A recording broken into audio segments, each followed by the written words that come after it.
Hello mes amis, j'espère que vous allez bien. On est déjà arrivé à la moitié de notre parcours. Nous sommes au jour 10 de nos 20 jours de prière ensemble. Et le thème du jour est un thème que j'aime particulièrement. Il s'agit de prier la parole. On va voir ensemble ce que veut dire prier la parole. Donc je rappelle que hier nous avons choisi et compris l'importance d'aller au devant de Dieu, d'aller dans sa présence avec des actions de grâce, de le louer en tout temps. Une fois purifiés par son sang, nous pouvons lui rendre grâce. Louer son nom, sa parole, ses œuvres, sa puissance. Notre Dieu, mes amis, est un Dieu puissant, est un Dieu vivant qui mérite toutes nos louanges. Et aujourd'hui, on va apprendre à prier la parole de Dieu, ce qui est le fondement de toute vie de prière. Une habitude qui rythme notre quotidien. Jusque-là, vous l'avez vu, on a prié tous les jours en prenant des psaumes, en allant dans les évangiles. Pour ceux qui ont l'outil, vous avez pu aller dans les épîtres aussi. Et c'est tellement important de se saisir de la parole. Et on veut y aller aujourd'hui avec un peu plus de détails pour prier encore plus efficacement. Jésus a appliqué ce type de prière au moment de sa crucifixion. Des 7 paroles qu'il a prononcées sur la croix, 3 provenaient des psaumes.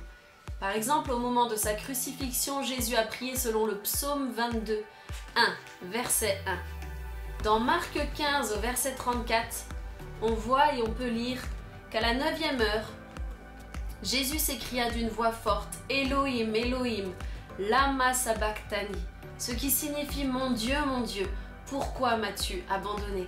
En priant la parole de Dieu, vous suivez donc l'exemple du Maître, l'exemple de Jésus lui-même. Voyez en la Bible une base de données pour vos prières. La Bible est la plus grande ressource que nous avons pour prier, mes amis. La Bible est quelque chose de palpitant. Prier la parole de Dieu est un excellent remède contre l'ennui dans votre vie de prière, car la vie de prière avec la Bible devient plus dynamique et engagée. La lecture de la Bible se transforme en une conversation interactive avec Jésus.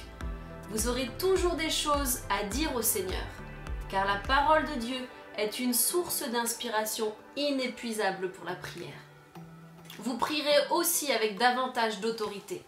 On le sait, la parole de Dieu est cette épée à double tranchant, elle est la vérité, et lorsque nous nous approprions la parole de Dieu pour prier, alors une autorité aussi nouvelle dans la prière vient sur nous et vient en nous.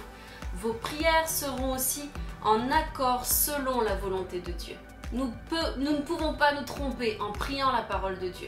Nous sommes en accord avec ce qu'il nous dit.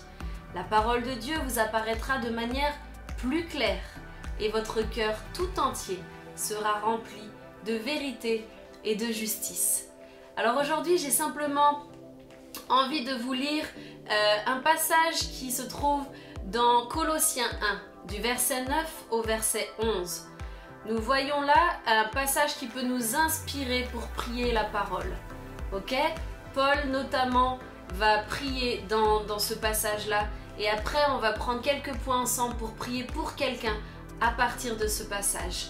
C'est pour cela que nous aussi, depuis le jour où nous en avons été informés, nous ne cessons de prier pour vous et de demander que vous soyez remplis de la connaissance de sa volonté, en toute sagesse et intelligence spirituelle, pour marcher d'une manière digne du Seigneur et lui être entièrement agréable, portant des fruits en toutes sortes de bonnes œuvres et croissant par la connaissance de Dieu, fortifié à tous égards par sa puissance glorieuse, en sorte que vous soyez toujours et avec joie, persévérants et patients.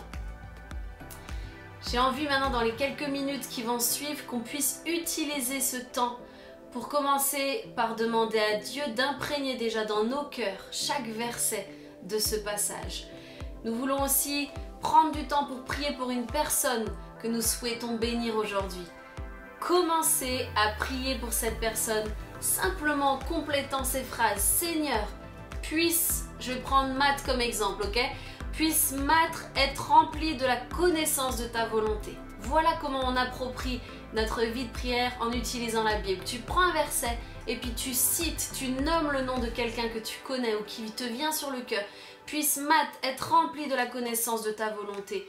Aide Matt à marcher d'une manière digne de toi, au travail, à l'école, pendant les temps de loisirs, chaque minute de chaque jour. Puisse Matt être entièrement agréable dans chacune de ses paroles et de ses actions. Donne à Matt les moyens de porter du fruit.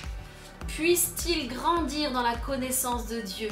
Fortifie Matt par ta puissance glorieuse afin qu'il puisse conserver sa foi avec joie, même dans les épreuves difficiles. Voilà comment prier la parole de Dieu.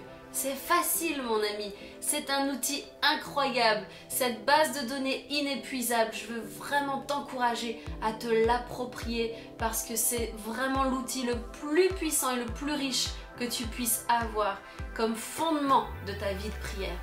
Prie la parole de Dieu, prie les psaumes à haute voix, déclare ce que la Bible te dit et tu vas voir combien ta vie de prière va devenir vraiment palpitante. Je te souhaite une excellente journée et je te dis à demain pour notre jour 11. Bye bye!